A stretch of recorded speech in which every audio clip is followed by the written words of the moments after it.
I've been looking for artwork to hang in these panels here, and I just can't find anything because the space is so super narrow. I've looked at HomeSense so many times and found absolutely nothing. So I ordered these from Amazon.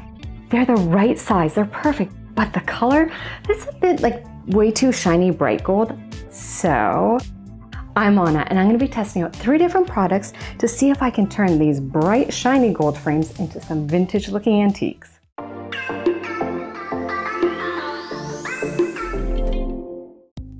I'm testing out 3 popular methods. 1, dark wood wax.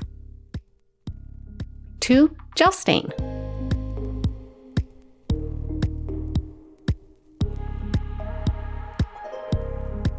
3, rub and buff.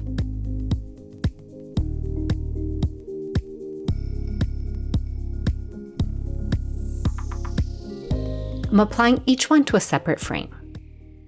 First up, wax. This is decorative furniture wax, and I've used it on different types of furniture and really like it. It's called Dark Antique, and that's what I hope it does to the frame. It's gonna make it look a little antique. Now, I picked it because it's thick and I feel like I can put it into the crevices and control it a bit. Now, that's my theory, so let's put it to the test.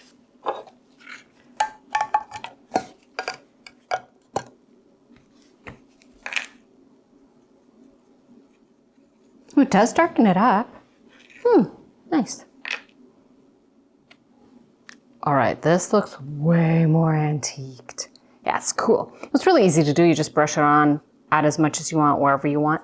But now I need to let it dry, and then I'm gonna buff it out. Here's one that hasn't been done. Okay, that's a really big difference. Nice. Okay, you have to dry now. All right, time to buff the wax. And just try to be gentle, not remove too much of it. Now moving on to gel stain, my really, really old can of gel stain. Now I picked gel stain because it's thick like wax, but has a bit more of a runnier consistency. So I want to see how that, that wetness, how that affects the frame. Let's see. It seems to do a better job on long, smooth sections like this. It definitely gives a better result in these crevices. Ooh, that's very nice. Definitely more dramatic. Now I need to let this sit for a few minutes, and then I can buff it out too. This one got really dark, and it just looks like completely different material. I love it. Last but definitely not least, rub and buff. This is what rub and buff was made for. So I think it will create a more subtle look. Maybe that's what I'm thinking. I think it'll be more subtle. So I have 3 different colors. I'm gonna start with antique gold first because that just sounds like what I'm doing. Then I might add a little bit of ebony, which is just black. There's also gold leaf just for a different shade, but let's see. I remember the antique gold has a bit of like a pinky undertone. Definitely more subtle. But again, it is gold instead of like a dark brown. This just kind of enhances the gold color. So I'm gonna mix it up and add another shade of gold. This one's called Gold Leaf. This is really prettying it up. The different tones. All right, and just to add a little bit of highlighting with the black. I hope I don't overdo it, but let's see. Okay, I think that's enough of my highlighting. I'm gonna let this dry and then buff this one too. And now rub and buff. Each product really gave such a different result. I was expecting them to be a little closer, especially the wax and the gel stain, but they're definitely very, very different. Now, I need them to completely dry because I can't assess them until they're completely done. So I'm gonna let them dry. If when I touch them, it comes off, the finish comes off a little bit on my hands, I will buff them up again, but other than that, they're just gonna dry for a few hours, maybe overnight, and then it's time to put some art in them. Oh my gosh. This was really, really fun, by the way. It's the next day, and let's check these out. The wax is not coming off on my hands. The gel stain seems to have dried too, no worries there. And then rub and buff, I think it would have dried fine. Yeah. They do say the more you rub the rub and buff, the shinier it gets. I don't know, do I want it shinier? Looks all right, I don't think I need it. Yeah, I think I'm just gonna leave it as this. So, what do I think of these? all three methods work really well and produce different results. For the most dramatic look, go for gel stain. When you want to keep it gold, but just looking aged, opt for rub and buff. And when you're looking to highlight the details but not change the original gold color too much, that's what the dark wax is great for. Because the frames are little, this opens up so many options to being creative. Let me show you just a few of them. Cards with nice or interesting designs. Leftover offcuts from canvas art. I keep a box of all my scrap art for little projects like this. Of course, vintage-inspired scrapbook paper. You could do a whole coordinating series from just one piece of paper. Pattern iron-on vinyl over a textured fabric like linen.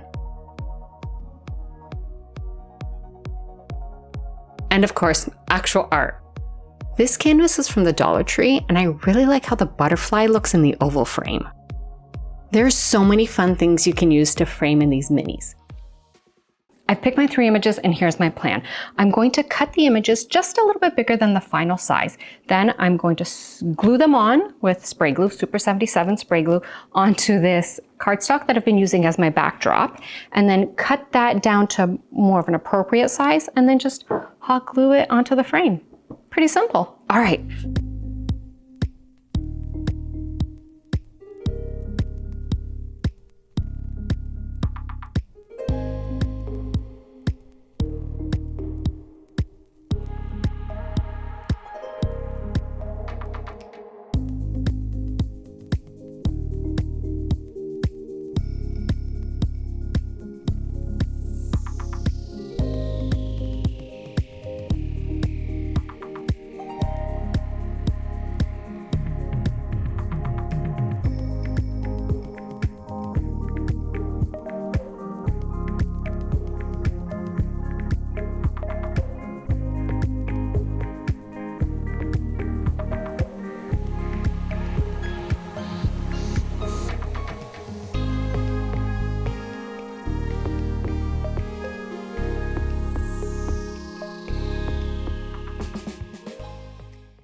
My works of art are done, and I did one more because I needed 4, so I did this one using the iron-on vinyl, and I think it turned out great. It has a nice vintage look to it, but I want to add just a little tiny more detail. So this is an acrylic medium. It's used in painting. I'm not a good artist, so I don't really know what it's used for, but I do know that if I brush it on over these 4 little works of art, it'll make them look like they're a little bit more hand painted. It kind of gives them like fake brush strokes, and I think that'll kind of just make them look a little more realistic and a little less like paper and vinyl and offcuts. So it's so simple. You just have a paintbrush and you just pretend you're an artist.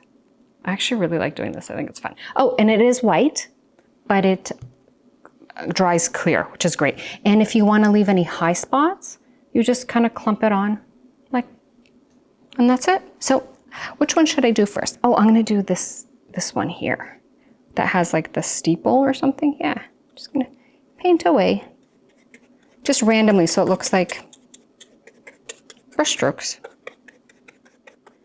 There. I don't know if you can see any of that, but it does look nice in person. Let's do the rest of them.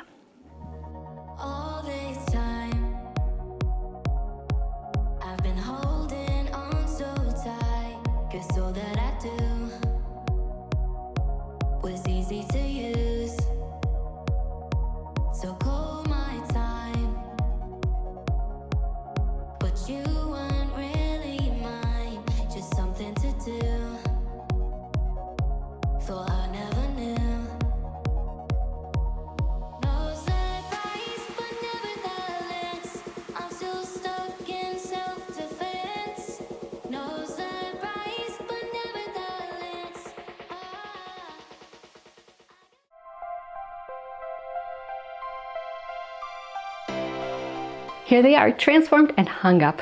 What a difference a little bit of antiquing makes. These look vintage now, not just like budget Amazon finds. And they fit the space so well. But I do want to add one more right here. I want 3 on this side. I just think that'll look cute. So I left a little bit of space there. But which of these techniques is your favorite? Let me know in the comments. And if you enjoy these kind of transformations, give this video a thumbs up. For more content like this, hit subscribe, and I'll see you soon with another project. Bye! And I'm gonna go and finish my third one right now. Volume? Oh, you flopped over. You're not supposed to flop over. Are you flashing? No. Volume? Okay. What a difference a little bit of antiquing makes. These look... Oh, is that what I was gonna say? This kind of transformation. Hit that subscribe button. Hit that like button. Ugh. This kind of transformation. Hit that like button, because I can't remember what to say. Okay. Give it a thumbs up. Oh, and I forgot what I was gonna say. Ugh.